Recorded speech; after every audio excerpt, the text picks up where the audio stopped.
USS Hornet may be the most haunted place on the planet Earth. There are spirits all over this ship. I've seen full body apparitions appear one moment and be gone the next. I heard something growl at me. I've never been so horrified. J.J. Jocko Clark was the admiral aboard the ship during World War II. I saw this officer spirit. My sister and I experienced an apparition in the Admiral's deck. Admiral Clark is just as in command today as she was during World War II.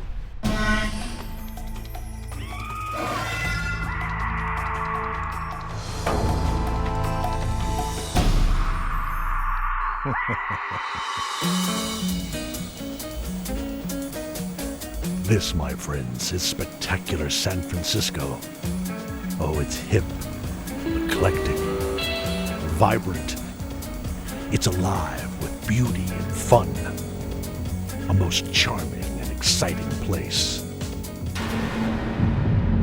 But when the fog rolls in, watch out. There's a dark side to this place, too. Let me take you on a little trip. It's right over the Bay Bridge, the seaport of Alameda. They call it the Island City. It sounds so nice, doesn't it? But there's something about this island you should know. Some people get on, but they never get off. I've told you about haunted houses and dark alleyways where a ghost or two might run amok. But understand, nothing, and I mean nothing, can prepare you for the swarming nest of the undead, the USS Hornet.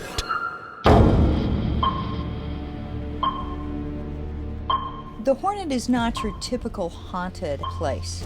There are spirits all over this ship.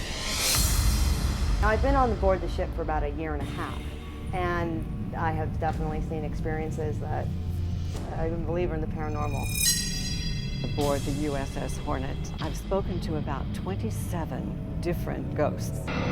People often ask me what the most haunted place, the most haunted city, the most haunted town is in the United States, and I would have to say that the USS Hornet would be that most haunted town.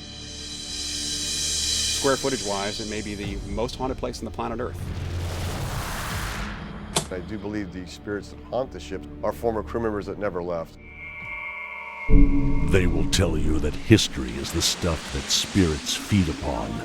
If that's the case, the USS Hornet has enough legend and lore, and guts and gore for just about any ghost to munch on.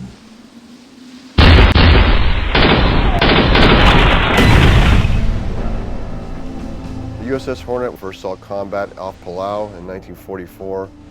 It went on to see service at Truk, Iwo Jima, Saipan, Okinawa. It shot down over 1,400 aircraft and destroyed almost 1.5 million tonnage of shipping. Now that's a lot of death and destruction. Oh, but I'm not done yet. The Hornet tracked Russian subs during the Cold War and went to Vietnam. But as impressive as she was in battle, perhaps the most famous of the Hornet's missions was actually conducted during peacetime. In July 1969, Neil Armstrong was the first man to step foot on the moon. The first place he stepped foot back on Earth was aboard this ship.